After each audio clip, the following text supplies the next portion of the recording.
बेटे 16th chapter probability 10th च भी पढ़िया 9th विच भी पढ़िया।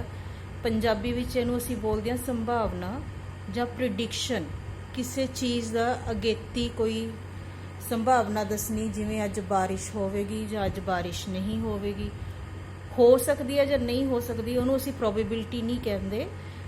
किसी चीज़ दा अगर असीं कहीए भी यह पक्का होवेगी जां नहीं होवेगी, उहनूं असीं कहंदे हां प्रोबेबिलिटी। ਇਹਦੀ ਡੈਫੀਨੇਸ਼ਨ ਕੀ ਹੈ? Probability is a numerical measure of uncertainty, ਜਿਹੜੀ ਚੀਜ਼ ਬਾਰੇ ਪਤਾ ਨਹੀਂ ਹੁੰਦਾ। It provides us an insight into how high or low are the chances of an event. ਇਹ ਸਾਨੂੰ ਦੇਖਣ ਦਾ ਨਜ਼ਰੀਆ ਦੱਸਦੀ ਹੈ ਵੀ ਕਿਸੇ ਚੀਜ਼ ਦੇ ਹੋਣ ਦੀ, ਕਿਸੇ ਘਟਨਾ ਦੇ ਵਾਪਰਨ ਦੀ ਕਿੰਨੀ ਸੰਭਾਵਨਾ ਹਾਈ ਹੈ ਜਾਂ ਕਿੰਨੀ ਲੋ ਹੈ।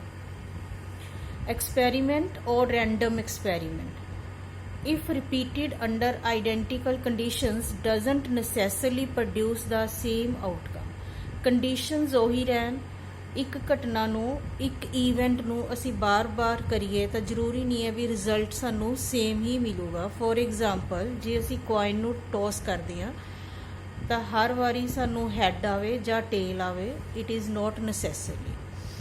ਸੋ ਇਹਨੂੰ ਕਿਹਾ ਜਾਂਦਾ ਹੈ ਰੈਂਡਮ ਐਕਸਪੈਰੀਮੈਂਟ, ਜਾਂ ਇਹਨੂੰ ਬਾਈ ਚਾਂਸ ਵੀ ਕਹਿ ਸਕਦੇ ਹਾਂ, ਅਚਾਨਚੱਕ ਵੀ ਇਹਨੂੰ ਕਹਿ ਸਕਦੇ ਹਾਂ ਕਿ ਬਾਈ ਚਾਂਸ ਹੈਡ ਆ ਗਿਆ ਜਾਂ ਬਾਈ ਚਾਂਸ ਟੇਲ ਆ ਗਿਆ, ਸਾਨੂੰ ਪਹਿਲਾਂ ਇਹਦੇ ਬਾਰੇ ਕੋਈ ਪੱਕਾ ਆਈਡੀਆ ਨਹੀਂ ਸੀ।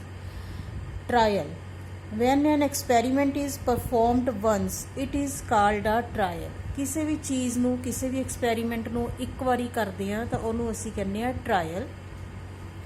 Sample space, the set of exhaustive का मतलब होंगे सारे जिन्ने भी पॉसिबल आउटकम्स हैं। द सैट ऑफ एग्जॉस्टिव और possible outcomes of a random experiment is called a sample space and represented by S. ते इहनूं एस नाल लिखिया जाता है। किसी भी चीज़ दे जिन्नियां भी संभावनावां हो सकदियां, उहनूं अगर असीं एक ब्रैकेट च बंद कर दईए तो उहनूं असीं सैंपल स्पेस कहंदे।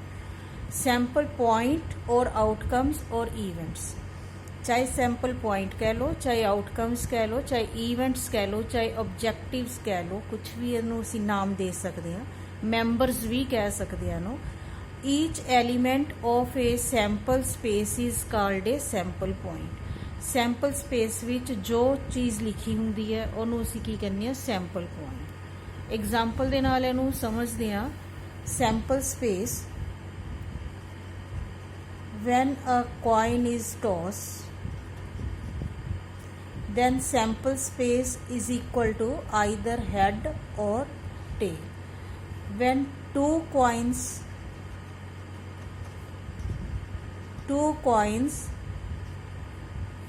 5 rupee coin and 2 rupee coin, तो इस तरह के क्वेश्चन तुसी करके आए हो। हुण कॉइन है, सिक्का है, सिक्के दे हमेशा दो ही पासे हुंदे आ, हैड जां टेल। सिर्फ तुहानूं कन्फ्यूज करन लई लिख सकदा भी 5 रुपए का सिक्का है तो 2 रुपए का सिक्का है। तो जदों दो कॉइन्स टॉस किए जाते हैं तो फिर सैंपल स्पेस की आऊगा। हो सकता है दोनों के उपर ही हैड आ जाए, हो सकता है फर्स्ट वन ते हैड आ जाए, दूसरे ते टेल, जां पहला टेल फिर हैड, जां फिर दोनों बारी ही टेल। तो उदों पॉसिबल आउटकम्स किन्नियां हुंदियां साडे कोले 4। When 3 coins are tossed,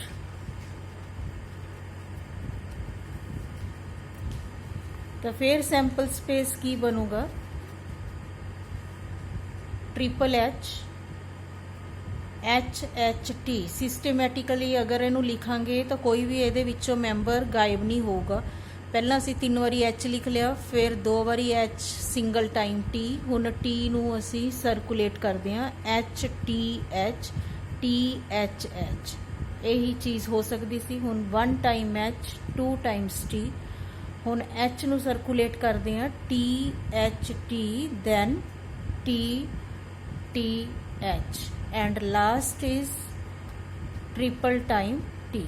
तो ये आउटकम्स किन्ने आ गए 8। इत्थे किन्ने आए सी 4 और इत्थे किन्ने सी अपने कोले 2।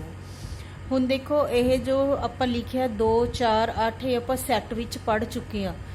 ਆਪਣੇ ਕੋਲੇ ਇੱਕ ਕੋਇਨ ਸੀ, ਇੱਕ ਕੋਇਨ ਦੇ ਦੋ ਹੀ ਪਾਸੇ ਹੁੰਦੇ ਆ, ਹੈਡ ਜਾਂ ਟੇਲ, 2 ਰੇਜ਼ ਟੂ ਪਾਵਰ 1। ਇੱਥੇ ਆਪਣੇ ਕੋਲੇ 2 ਕੋਇਨਸ ਹੈ ਤਾਂ ਦੋਨਾਂ ਦੀ ਦੋ ਸਾਈਡਸ ਹੋ ਗਈਆਂ head tail, 2 raise to power 2 that is 4। 3 coins ਤਾਂ 2 raised to power 3 we get 8 outcomes। ਤੇ ਜੋ ਅਸੀਂ ਵਿੱਚ ਲਿਖਿਆ ਇਹਨਾਂ ਨੂੰ ਅਸੀਂ ਕੀ ਕਹਿਣਾ ਹੈ, ਸੈਂਪਲ ਪੁਆਇੰਟ। ਨਾਮ ਜੋ ਦਿੱਤਾ ਹੈ ਉਹ ਕੈਪੀਟਲ S ਨਾਲ ਅਸੀਂ ਸ਼ੋ ਕਰਦੇ ਹਾਂ। ਇਸੇ ਤਰ੍ਹਾਂ ਹੀ ਡਾਈ ਦੀ ਗੱਲ ਕਰੀਏ, when a die is tossed, ਡਾਈ ਮਤਲਬ ਪਾਸਾ, ਪੰਜਾਬੀ ਚ ਪਾਸਾ ਪੜ੍ਹ ਕੇ ਆਏ ਹੋ ਤਾਂ ਆਪਣੇ ਕੋਲੇ 6 ਆਊਟਕਮਸ ਹੁੰਦੇ ਆ, 1 2 3 4 5 6। ਡਾਈ ਨੂੰ ਟੌਸ ਕਰੀਏ, ਹੋ ਸਕਦਾ ਹੈ 1 ਆ ਜਾਏ ਜਾਂ 2 ਆ ਜਾਏ ਜਾਂ 3 ਆ ਜਾਏ, 4 5 6, ਇਹੀ 6 ਆਊਟਕਮਸ ਹੀ ਆ ਸਕਦੇ ਆ। ਪਰ ਜਦੋਂ ਅਸੀਂ 2 ਡਾਈ ਨੂੰ ਟੌਸ ਕਰਦੇ ਆ, when 2 die are tossed then, ਤਾਂ ਇੱਥੇ 12 ਆਊਟਕਮਸ ਨਹੀਂ ਕਹਿਣੇ ਕਿਉਂਕਿ ਪਹਿਲੇ ਦੇ ਉੱਪਰ 1 ਆ ਸਕਦਾ, ਦੂਸਰੇ ਦੇ ਉੱਪਰ ਵੀ 1 ਆ ਸਕਦਾ। ਤਾਂ ਇੱਥੇ ਅਸੀਂ 6 into 6 ਕਿੰਨੀਆਂ ਆਊਟਕਮਸ ਲੈਣੀਆਂ, ਮਲਟੀਪਲਾਈ ਹੋ ਜਾਂਦਾ 6 into 6 36। ਤਾਂ ਹੋ ਸਕਦਾ 1 1 ਆ ਜੇ ਜਾਂ 1 ਦੇ ਨਾਲ 2 ਆ ਜੇ, 1 ਨਾਲ 3, 1 ਨਾਲ 4, 1 ਨਾਲ 5 ਜਾਂ 1 ਨਾਲ 6 ਆ। फर्स्ट डाई के उपर 2 शो हो जाए, सैकेंड के उपर 1, फर्स्ट डाई के उपर 2, सैकेंड के उपर 2, फर्स्ट डाई ते 2, सैकेंड ते 3। इस तरह ही ये अपने कोले किन्नियां आ गई, इस लाइन च भी 6 आउटकम्स।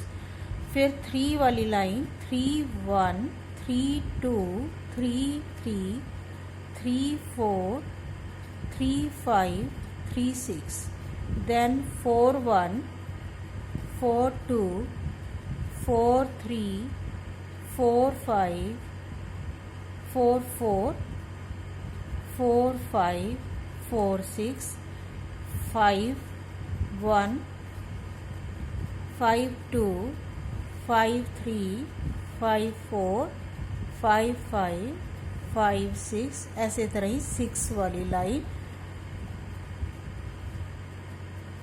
तो ये टोटल आउटकम्स अपने कोले आ गई 36।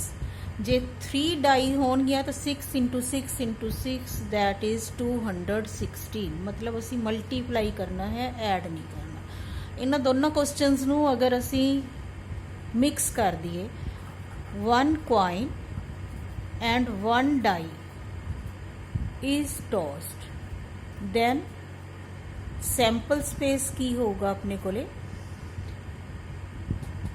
Total outcomes 36। Sample space had जां टेल, 2 आउटकम्स एदियां, डाई दे उपर 1 2 3 4 5 6।